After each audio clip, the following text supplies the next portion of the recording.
Hey, good morning, Wah. Hope you guys are doing well. Welcome to Friday's Chapel. I'm here with my friend, Eric Bowling. We measured this out. This is appropriate social distancing, and we feel good about this. Actually, we're feeling really good about this, and we're just talking earlier that maybe this is what we should have been doing all along, actually. So we're okay with this. Man, we hope you guys are doing well. Here we are, last day of this first week of e-learning. I know there's been some good things. There's been some hard things. I know that you guys are experiencing a lot of emotions, be it sadness, be it a little bit of anxiety, whatever it may be. Look, we're praying for you guys, and we're all in this together. Obviously, today, Mr. Bowling is going to be leading chapel for us. Next week's chapels were scheduled to be our international team and our Kingdom Community team, and it goes without saying that those are going to kind of be postponed until hopefully we can get back to school. But we've got some things coming up that will hopefully be intriguing and interesting for chapels next week. Just want to encourage you guys to stay connected, love on one another, pray for one another. It's been great to hear from you and how many of you are processing and doing this week. It's been great to hear from our teachers as well. So we just want you to know that we're here for you. So let me pray for us, and then we'll turn it over to Mr. Bowling. Lord, we're grateful today for your presence with us, and we ask that just in these few moments that you would let us kind of take a break from all that we're doing and focus our hearts and our minds on you and hear from you. So bless Mr. Bowling as he leads us today. I ask it in Christ's name. Amen. All right, thank you, Mr. Hogan, and I appreciate the opportunity to speak to you guys today. I just want to take a couple minutes and just share a couple things that I believe the Spirit has been prompting for me to want to share with you guys. And as you guys know, we are in the midst of some unprecedented times, never before really seen in terms of modern history, at least. And you know what, when we were thinking about what do we do, and particularly what do we do with chapel? I mean, there were options. Do we cancel chapel? Do we keep chapel? How do we do this? And we decided to keep it, and I'm glad that we did because for a couple of reasons. I think one is connection's really important. And all of you are doing e-learning, and you've got your various classes, and this is an opportunity for everybody to gather together and watch one single video and one single message. I think the other thing that's important is that your spiritual growth is still important. And this is something that as a school we've been committed to nurture growth in students through relationships, excellence, and service to the glory of God. And so I look at it and I say, you know what, the method has changed. We've gone from being in the Fine Arts Center with all of us gathered together to now we're doing it virtually here through video. And so the method changed, but not the mission. The mission is the same. And really what I want to talk to you today is I want to talk to you about hope. And I think hope is something that is lacking in some parts of our culture today. And I want to talk about hope in connection to hype. And we're going to be looking particularly in Matthew chapter 6. And I would encourage you to take some time and really read through Matthew chapter 6 because there's a lot in there. And I'm just going to pull out a few simple things that I wanted to share related to this idea of hope versus hype. When the Bible talks about kingdoms, it often contrasts two different types of kingdoms. And the first type of kingdom that the Bible mentions is the world. And when we look at Matthew 6, we realize that the world is described in this passage as being really filled with hype. And in this case, it's really filled with fear. And what the author, Jesus, does is when he talks about this issue, he talks about it related to really everyday issues that all of us think about. What are we going to eat? What are we going to wear? What are we going to drink? And he goes on and he talks about that these are the things that dominate an unbelieving culture.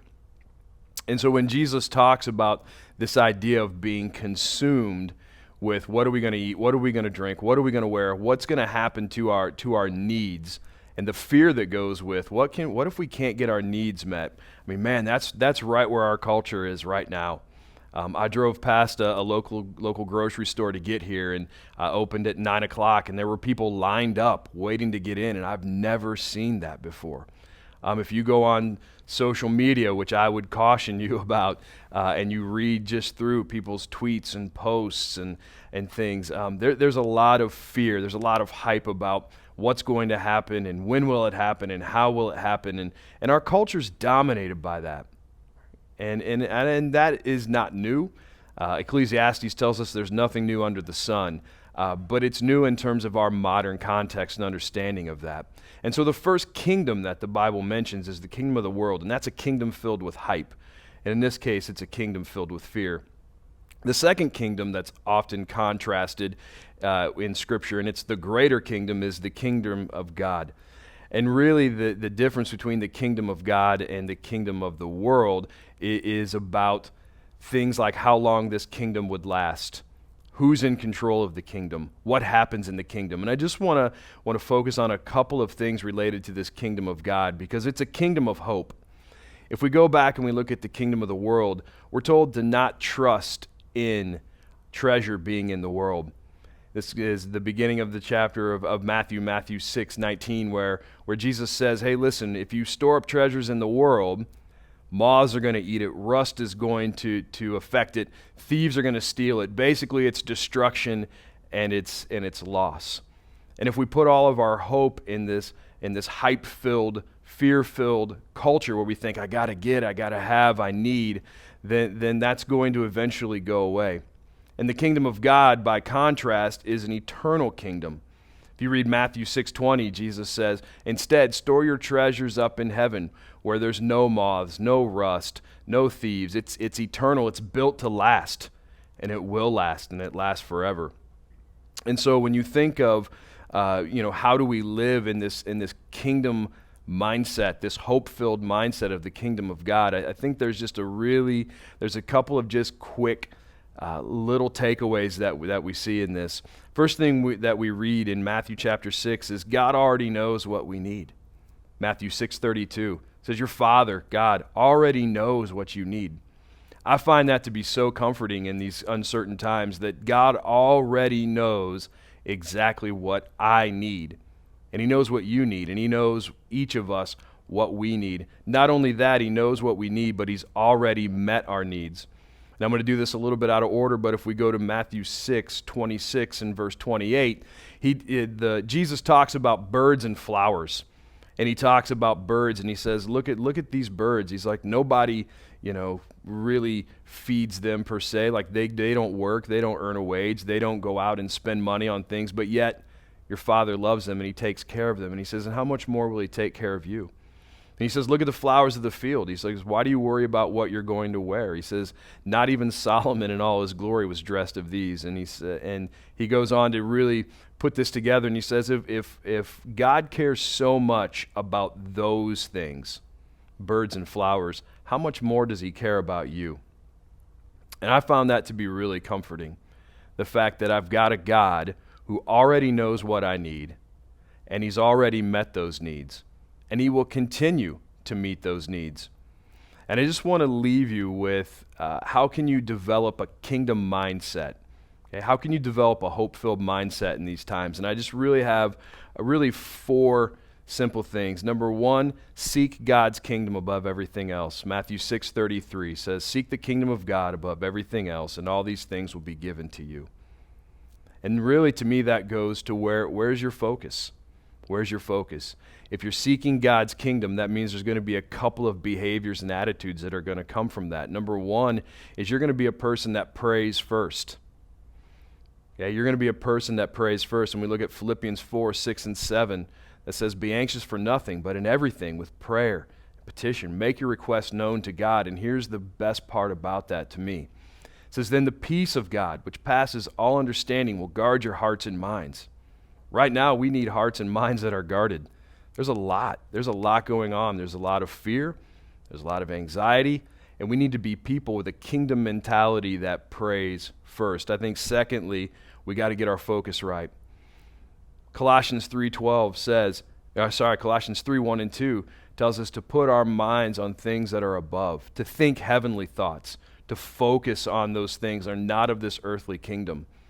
I want to encourage you during this time of really being forced to take time off from a lot of activities to think about God and the characteristics of God and grace and all of those great orthodox teachings of the Christian faith and really dive deeply into those, because you'll be encouraged.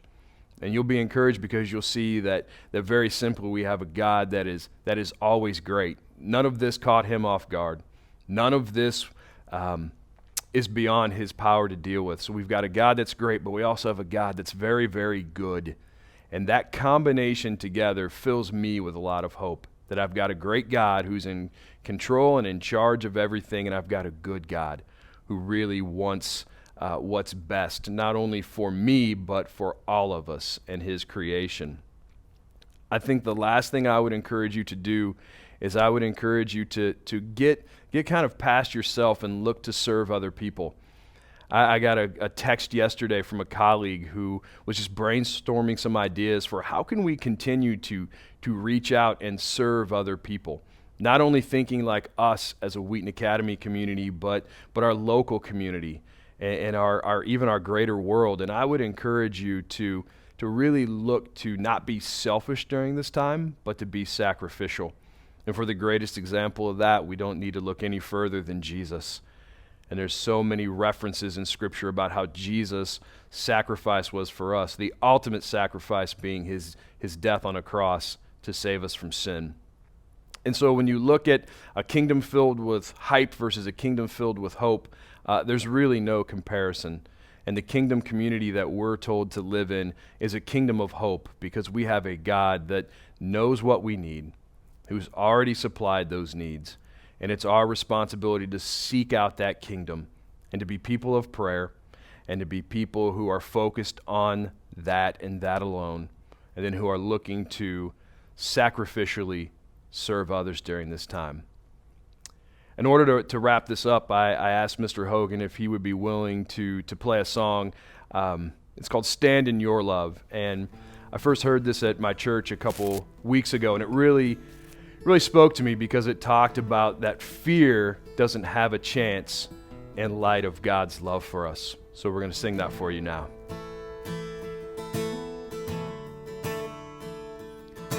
When darkness tries to roll over my bones, when sorrow comes to steal the joy I own, when brokenness and pain is all I know, I won't be shaken, I won't be shaken. My fear doesn't stand a chance when I stand in your love. My fear doesn't stand a chance when I stand in your love. My fear doesn't stand a chance when I stand in your love.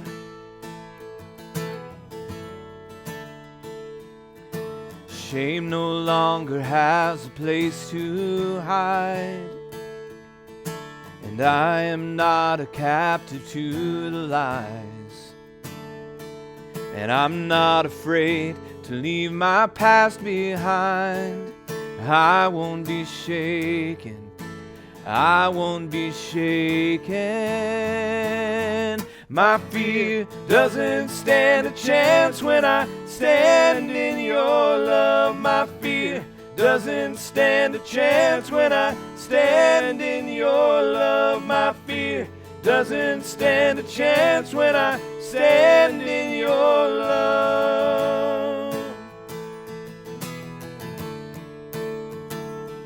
There's power that can break off every chain.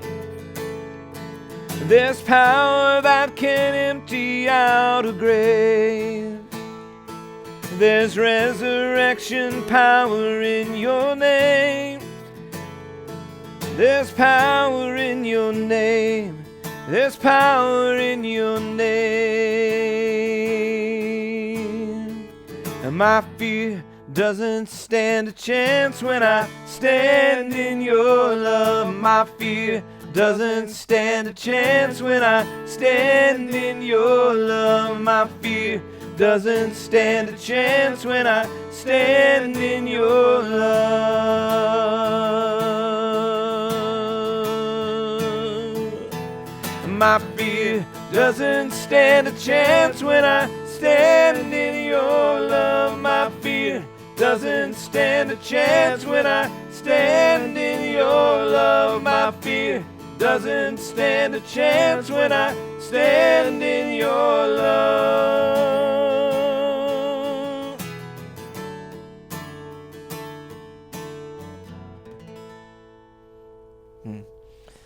Amen. Lord, we thank you so much for your great love for us. We thank you that we live in a hope-filled kingdom. And we pray that today, as we finish up our first week of e-learning, Lord, that we could gather all of the feelings and all of the things that we're going through, the emotions, and Lord, we can let them rest in the hope that comes from knowing you, Lord Jesus.